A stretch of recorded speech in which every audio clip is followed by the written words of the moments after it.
నేటి రాత్రి సభలో వేదికను అలంకరించి ఉన్న దేవుని సేవకులకు, ఆయా స్థలాలలో ఉన్న దేవుని సేవకులందరికీ నా హృదయపూర్వకమైన వందనాలు తెలియచేస్తూ, దేవుని సన్నిధిని, వాక్యాన్ని ప్రేమించి ఎంతో దూరాల నుంచి ఈ స్థలానికి చేరి వచ్చిన దేవుని పిల్లలైన మీ అందరికీ నా కృతజ్ఞతలు తెలియచేస్తూ ఉన్నాను. మరి 25 సంవత్సరాల సేవా జీవితంలో ప్రభు చూపిన కృపలను జ్ఞాపకం చేసుకుని కృతజ్ఞతలు చెల్లిస్తూ, మరి రాత్రిపూట ఇటు సంఘానికి, అటు సమాజానికి, ఇటు క్షేమాభివృద్ధి కలిగించే సందేశం, అటువైపు సువార్త సందేశం, ఈ రెండు మేళవించి జరగడానికి ఏర్పాటు చేయబడిన ఈ రాత్రిపూట కూడికలను బట్టి ప్రభుకి స్తుతులు చెల్లిస్తూ, గత రాత్రి దేవుని సేవకులు అన్న ప్రకాష్ గారు మరి స్థలములో దేవుని వాక్యాన్ని మీకు అందించారు. ఆ వాక్యమును అలా మీ హృదయంలో పదిలపరుచుకుంటూ, ఈ రెండవ రాత్రి, ఈ సభలకు చివరి రాత్రి శ్రద్ధగా దేవుని వాక్యం వింటూ ఉంటున్నప్పుడే ఆలోచిస్తూ, ఈ మాటలు నాకేంటి అన్న ప్రశ్నతో మనం ఆలోచించగలిగితే చక్కని ధ్యానాలు మన హృదయంలో జరుగుతాయి. అలాంటి మంచి సమయం మనం ఈ రాత్రి కలిగి ఉందాం. ఇప్పుడు సమయం 8:30 కావస్తా ఉంది. నేను 9:30 పైబడి కొద్ది నిమిషాలు సమయం తీసుకుని నా సందేశాన్ని నేను ముగించే ప్రయత్నం చేస్తాను.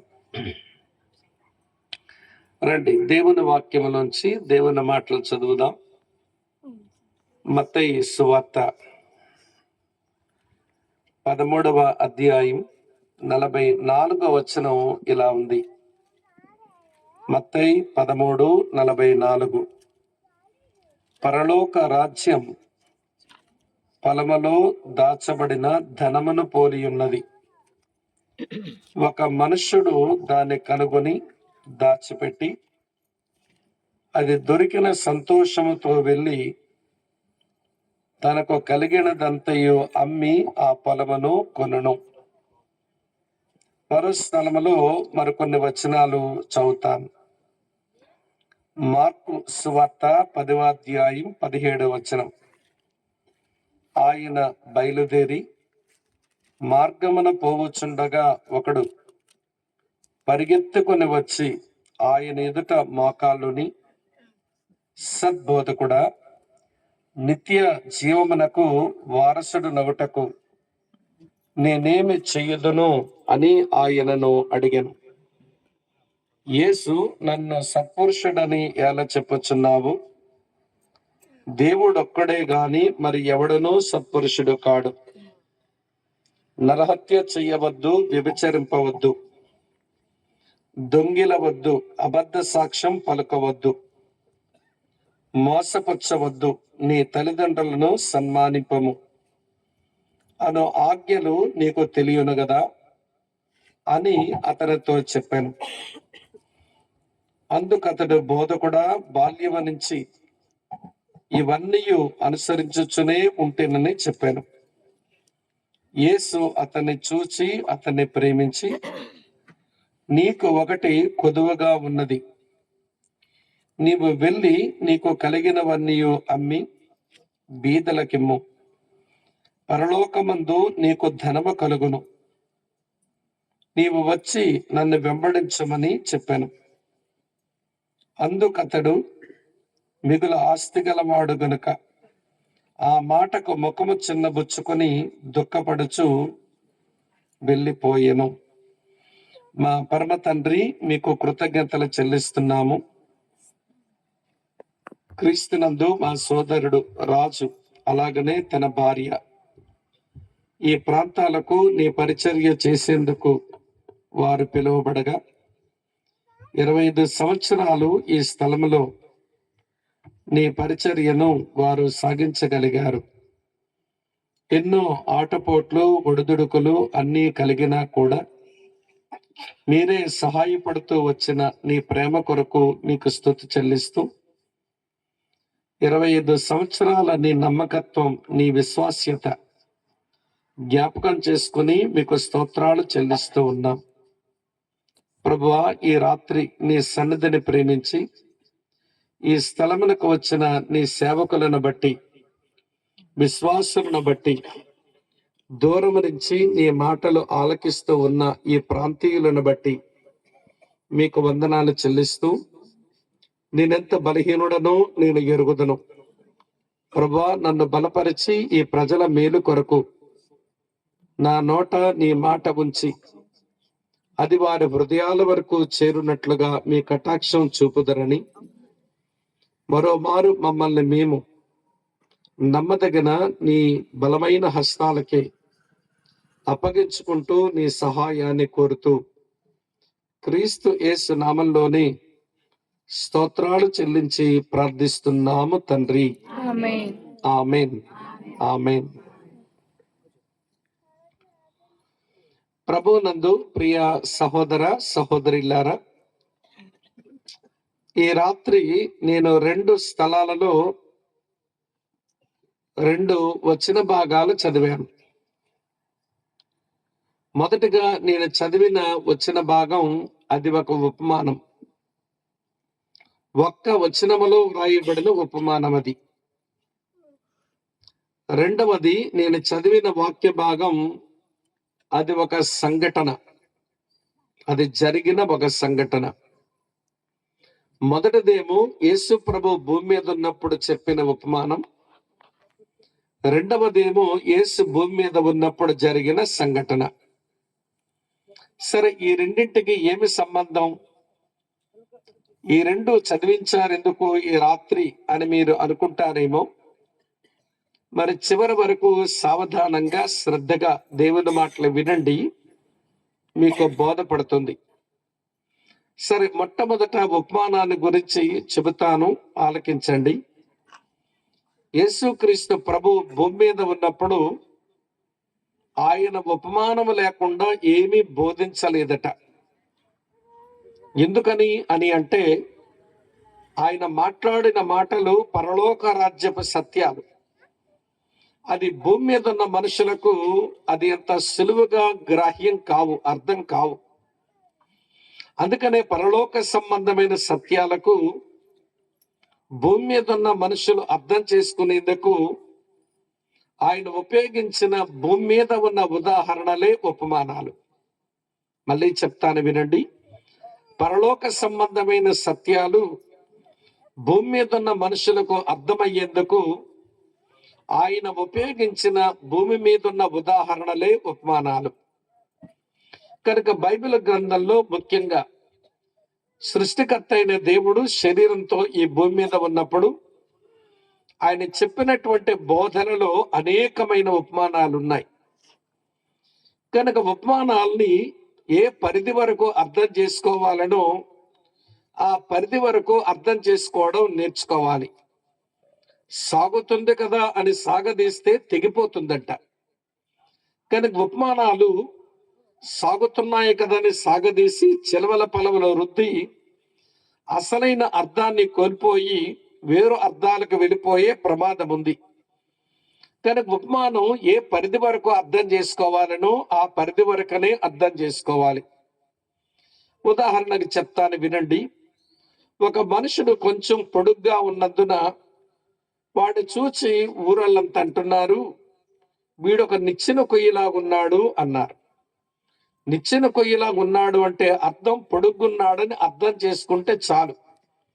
అంతేగాని వాడొక నిచ్చెన అనుకుని వాడి మీద కాలేసి ఎక్కడానికి ప్రయత్నం చేయకూడదు. వాడి పొడుగును నిచ్చెన కొయ్యతో పోల్చారంతే. ఎవరైనా ఒక సహోదరి కొంచెం దెబ్బగా ఉందనుకోండి, చూసారా ఆవిడ రుబ్బురోల పత్రం లాగుంది అన్నారు. అంటే దెబ్బగా ఉందని అర్థం చేసుకోవాలంతే. కానీ రుబ్బురోలు పత్రం అన్నారని ఆవిడ పిలక పట్టుకొని పప్పు రుబ్బినట్టు అమ్మను రుబ్బకూడదు. ఎందుకంటే అది ఉపమాన భాష. ఎవరైనా ఒక చిన్న పిల్ల ముఖం అందంగా ఉందనుకోండి, ఈ పిల్ల ముఖం చందమామలాగుంది అన్నారు. అంటే అర్థం గుండ్రంగా తెల్లగా అందంగా ఉందని. అంతేగాని ఆ చందమామలో లోయలు గుట్టలు ఉంటాయి కాబట్టి ఈ పిల్ల ముఖంలో లోయలు గుట్టలు మనం వెతకూడదు. కనుక అందమైంది అని అర్థం చేసుకుంటే చాలు. కనుక ఉపమానాలు ఎప్పుడైనా చెప్పబడినప్పుడు ఏ స్థాయి వరకు ఏ పరిధి వరకు ఆలోచించాలో అంతవరకే క్రమంగా మనం ఆలోచిస్తే సత్యాన్ని మనం తెలుసుకోగలుగుతాం. సరే, ఇప్పుడు యేసు ప్రభువారు ఉపమానం చెప్పారు. ఒకడు దాన్ని కనుగొని దానిని కప్పిపెట్టి దానిని సంపాదించుకోవడానికి తన కలిగినదంతయు అమ్మేందుకు సంతోషంగా తన ఇంటికి వెళుతున్నట్ట. అది ఒక వచనంలో చెప్పబడిన ఉపమానం. దీన్ని కొంచెం మనం గ్రహింపుకు తీసుకురావడానికి నేను విశ్లేషిస్తాను. వినండి ప్రియులారా, జాగ్రత్తగా వినండి. ఒక రైతు కౌలుకు వ్యవసాయం చేసుకుంటున్నాడు. భూమి ఆయింది కాదు, ఆ భూమి మరి ఎవరిదో. దాని మీద కౌలుకు దున్నుకుంటున్నాడు ఆయన. చాలా సంవత్సరాలుగా దున్నుకుంటున్నాడేమో, అది మంచి ఫలసాయం ఇస్తుంది గనక ఆ రైతు కనిపించింది, ఈ పొలము నాదైతే ఎంత బాగుండును, ఎంత చక్కని సారవంతమైన నేల కలిగిన భూమిది, ఇది నా ఆస్తిగా మారితే బాగుండనని ఒక ఆశ కలిగి ఆ భూమి యొక్క యజమాని ఆ పెద్ద రైతు దగ్గరికి వెళ్ళి అడిగాడట, అయ్యా, మీ పొలమును చాలా సంవత్సరాలుగా దున్నుకుంటున్నాను, దాని మీద నాకు మంచి ఫలసాయం వస్తుంది, నేను బాగుపడ్డాను, మీరు ఏమనుకోకపోతే అది అమ్మేస్తే కొనుక్కుందామని నాకుంది అన్నాడు. అప్పుడు ఆ పెద్ద రైతు అన్నాడు, సరే, నాకు అమ్మాల్సిన అవసరం అయితే ఏమీ లేదు, నీవే కొనుక్కుంటాను అని అంటున్నావు కాబట్టి నా పొలమును ఇంత కమ్ముతాను అని చెప్పి ఒక వెలను ఆయన ప్రకటించాడు. ఆ మాట ఎప్పుడైతే ఈ కవులకు దున్నుకుంటున్న రైతు విన్నాడో వీడి గుండె జారిపోయింది. ఎందుకనంటే యజమాని చెప్పినటువంటి వెల ఇచ్చి తన పొలమును కొనుక్కోవాలి అంటే తన ఇల్లు అమ్ముకోవాలి, తన ఇంట్లో ఉన్న బంగారం అమ్మేసుకోవాలి, తన ఇంట్లో ఉన్న వస్తువులు అమ్మేసుకోవాలి, తను వ్యవసాయం చేసుకుంటున్న ఆ ఎద్దులు అమ్మేసుకోవాలి, తన కలిగి ఉన్న నాగలి బండి కూడా అమ్మేసుకోవాలి, చివరికి ఒక్క పొలము కొరకు తన కలిగిన సమస్తాన్ని పోగొట్టుకోవాలి. ఆ కారణం చేత ఆ కవులకు దున్నుకుంటున్న రైతు అన్నాడు, అయ్యా, ఆ ఒక్క పొలము కొరకు నేను సమస్తము ఏం పోగొట్టుకుంటాను, నేను మిమ్మల్ని అమ్మమ్మని అడిగి తప్పు చేశాను, నన్ను మన్నించండి, మీ పొలం మీ దగ్గరే ఉంచుకోండి, కాకపోతే ఇన్ని సంవత్సరాలు నాకు ఇచ్చారుగా దున్నుకోవడానికి, ఈ సంవత్సరం కూడా దున్నుకునేందుకు ఇవ్వండి, మీ కవులు వాటా ఎంతైతే వస్తుందో మీకు ఇస్తాను, నేను వ్యవసాయం చేసుకున్న దాని మీద నేను బ్రతుకుతాను అని అభ్యర్థన చేశాడు. అప్పుడు ఆ రైతు అన్నాడు, నేనేమో అమ్ముతామని చెప్పానా, నువ్వే ఆశపడి అడిగావు, ఈ పొలమును ఎంతకివ్వచ్చో నేను చెప్పాను, కొనుక్కునే స్తోమత నీ దగ్గర లేదని అర్థమైంది గనక సరే దున్నుకో ఈ సంవత్సరం కూడా అన్నాడు. అప్పుడు కవులకు దున్నుకుంటున్న ఈ రైతు, పేద రైతు, ఆ పొలమును దున్నుకుంటూ ఉంటుంటే ఒక ఆశ్చర్యకరమైన పని జరిగింది. ఈ మారు ఏమి జరిగిందంటే తన నాగలి దేనికో చిక్కుబడి ఆగిపోయింది. ఇలా ఎప్పుడు జరగలేదే ఇన్ని సంవత్సరాల్లో, ఇదేంటి ఈ మారు ఇట్లా జరిగింది అని చెప్పి ఆశ్చర్యపడి ఎద్దులు రెండు ఇప్పేసి నాగలి ఎక్కడైతే చిక్కుబడిపోయిందో దాని మీద ఉన్న మట్టి అంతా త్వరగా తీస్తే ఆ కిందను ఒక పెట్టె కనబడింది. అతనికి భలే ఆశ్చర్యమయ్యి ఆ పెట్టెను తెరుద్దామా అని చూస్తే దాన్ని తాళం వేసి కూడా లేదు. సరే, మొత్తానికి పెట్టి పైకప్పు తెరవగానే లోపల ఖరీదైనటువంటి వెండి బంగారాలు, వజ్ర వైడూర్యాలు కనబడతా ఉన్నాయి. ఆశ్చర్యపోయాడు ఆయన. వెంటనే దాన్ని మూత వేసేసి మళ్ళీ మట్టి కప్పేసి ఇప్పుడు సంతోషంగా ఇంటికి వెళుతున్నట్ట.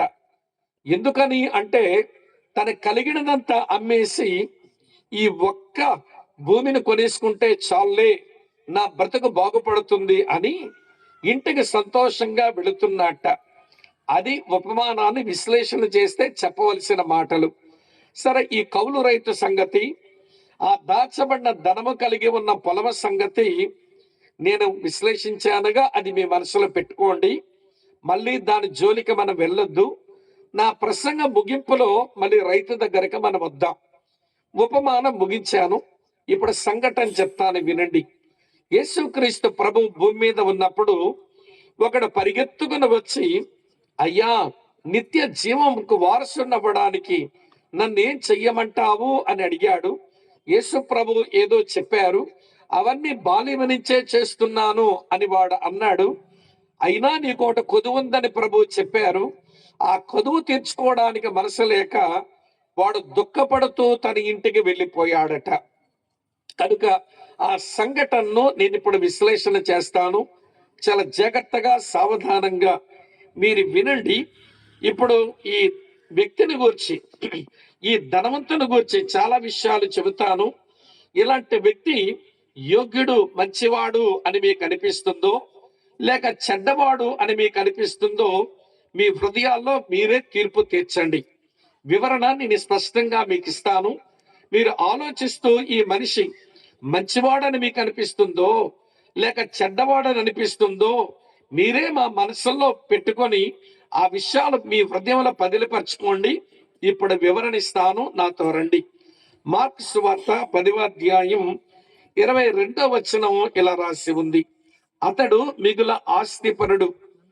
అతడు మిగుల ఆస్తిపరుడు.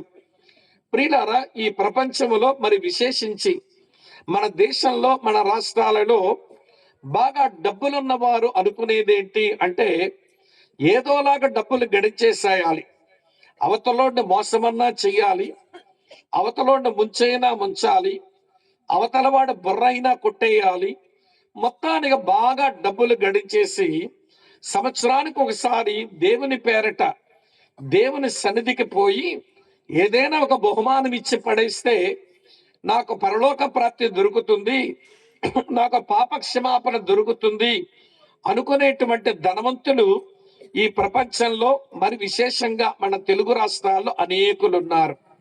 సంవత్సరం అంతా యగాదిగా గడిస్తాడు. తనకు తెలుసు మోసం చేసే సంపాదిస్తున్నానని, తనకు తెలుసు వాడు బుర్ర కొట్టి సంపాదిస్తున్నానని, తనకు తెలుసు మోసం చేసి గడిస్తున్నానని. కానీ గడించింది ఏదోలాగా గడించి ఆ పాపాన్ని కాస్త కప్పేసుకోవడానికి ఎక్కడికో పోయి దేవునికి ఏదో కానుకర్పించి నేను పరలోకం పొందుతాను అని అనుకునే రోజులవి. ఆ రోజులే కాదు, ఈ రోజులో కూడా అలాగే ఉన్నాయి. అంతెందుకండి, కొద్ది సంవత్సరాల క్రిందట బళ్ళారికి చెందిన ఒక పెద్ద ఆయన, అతనికి మైన్స్, గనులు ఎవడు తవ్వుకునే అవకాశం ప్రభుత్వం ఇస్తే ఆ గనులు తవ్వుకొని విస్తారమైనటువంటి డబ్బు సంపాదించాడు. ఆ రోజుల్లో ఆయన మీద పేపర్లో వచ్చేది, ఆయన ఇంట్లో వాడుకున్న ప్లేట్ బంగారం ప్లేట్, ఆ ఇంట్లో ఆయన వాడుకున్న చెంచాలు బంగారపు స్పూన్స్. బాబండి, ఎంత సంపన్నుడో. సరే, మొత్తానికి ఇంత సంపద కలిగిన పెద్ద ఆయన మన రాష్ట్రంలో ఉన్న ఒక దేవునికి ఒక ఖరీదైనటువంటి కిరీటాన్ని తయారు చేసి బహుమానంగా ఇస్తే, మన టెలివిజన్స్, మన న్యూస్ పేపర్స్, అబ్బో అతను ఎంత దాతృత్వం కలిగిన వాడు, ఎంత దానం చేసిన వాడు, దేవునికి కొన్ని కోట్ల రూపాయల కిరీటం పెట్టినాడు అని చెప్పి అందరూ అభినందించిన వాళ్ళే. కానీ ప్రియులారా, కొద్ది రోజులు తీరగానే ఆయనకి ఏం చేశారో తెలుసా అండి?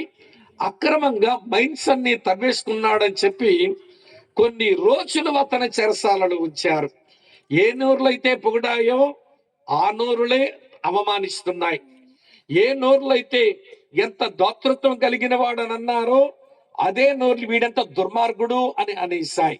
సరే, నేను ఆ వ్యక్తి పేరు మీకు తెలిసే ఉంటుంది, నేను చెబుతుంటే ఆ వ్యక్తి పేరు ఇక్కడ ప్రస్తావించవలసిన పని లేదు. కానీ ఈ ప్రపంచంలో, మన రాష్ట్రంలో ధనవంతులు అనుకునేది ఏంటి అని అంటే, ఏదోలాగా డబ్బు గడిద్దాం, మరి ఏదో ఒకటి దేవునికి ఇచ్చేద్దాం, కనుక దేవుడు మనకు పాప క్షమాపణ, మోక్ష ప్రాప్తి, మనం ఇచ్చిన డబ్బులు తీసుకొని ఆయన ఇస్తాడు అని చెప్పి అనుకునేటువంటి ఒక చెడ్డ వైనం ఈ ప్రపంచంలో ఉండగా, వీడట్లా లేడండి.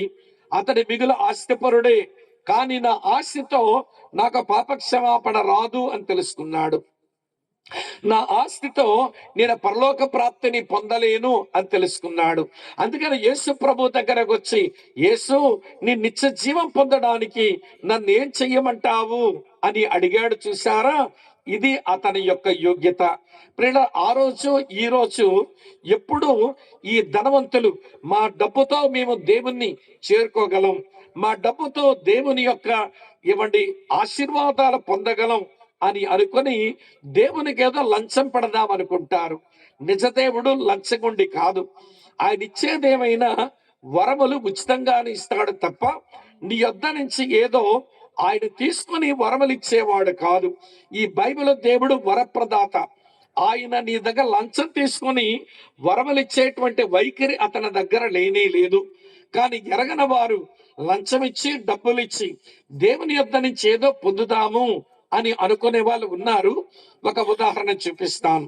అపోస్తలుల కార్యాల గ్రంథం 8వ అధ్యాయంలో, అపోస్తలుల కార్యముల గ్రంథం 8వ అధ్యాయంలో సీమోను అనబడిన ఒక ఆయన పేతురు అనబడిన దేవుని సేవకుని యొద్దకు వచ్చి అతని దగ్గర కొంచెం డబ్బు పెట్టి, నాకు దేవుని వరం ఇవ్వండి అన్నాడు. దేవుడు ఏమైనా లంచగొండివాడా? నీ దగ్గర డబ్బులు తీసుకొని నీకు వరములు ఇవ్వడానికి దేవుణ్ణి లంచగొండిని చేయటం అది ఎంత ఘోరమైన పాపం. కనీసం ఈ డబ్బులున్నోడి గ్రహింపు లేదన్నమాట. చూడండి, వాడు డబ్బులు పెట్టి దేవుని వరమ నాకు ఇవ్వయ్యా పేతురయ్యా అంటే పేతురు ఏమన్నాడో చదువుతున్నాను.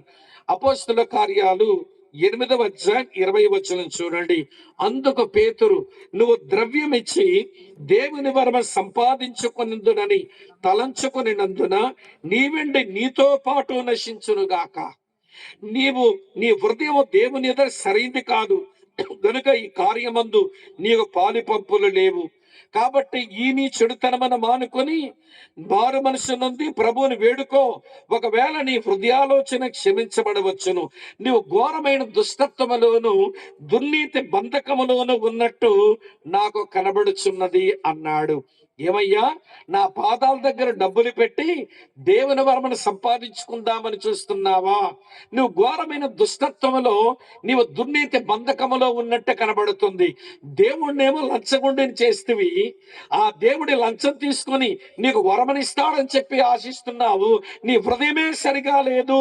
మారు మనసు పొందు, నీ హృదయ ఆలోచనలు మార్చుకో, ఒకవేళ దేవుడు క్షమిస్తాడేమో అన్నాడు పెద్ద ఆయన.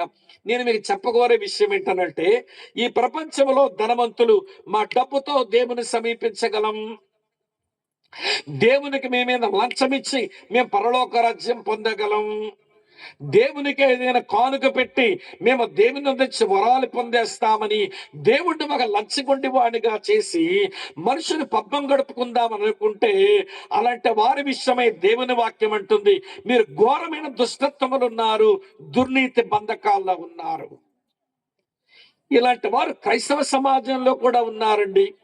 మేము చర్చికి ఏదో అది ఇస్తామండి, మేము చర్చికి ఏదో ఇది ఇస్తామండి, సేవకి ఏదో కానుక పంపుతామండి, మేము పరలోకం పోతామండి అని చెప్పి ఎంత చెడు అభిప్రాయాలతో బతుకుతున్నారో ఈవెన్ క్రిస్టియన్ కమ్యూనిటీ. క్రైస్తవ సమాజంలో ఉన్నవారు కూడా దేవుణ్ణి ఒక పెద్ద లంచగుండోళ్ళు చేసి మేమిచ్చిన కానుక, మేమిచ్చిన దానం, మేమిచ్చిన గిఫ్ట్లతో మేము పరలోకం పోగలం అనుకుంటున్నారు. కానీ దేవునికి స్తోత్రం, ఇప్పుడు మనం చదివిన వాక్య భాగములో ఉన్న ఆయన మిగుల ధనవంతుడే గాని ఈ పాడు బుద్ధి తన దగ్గర లేదు. దేవుని లంచగొండని చెయ్యలేదు. దేవునికి ఏదో లంచం పెట్టి దేవుని యొద్ద నుంచి ఏదో పొందుకుందామనే మనసు లేదు.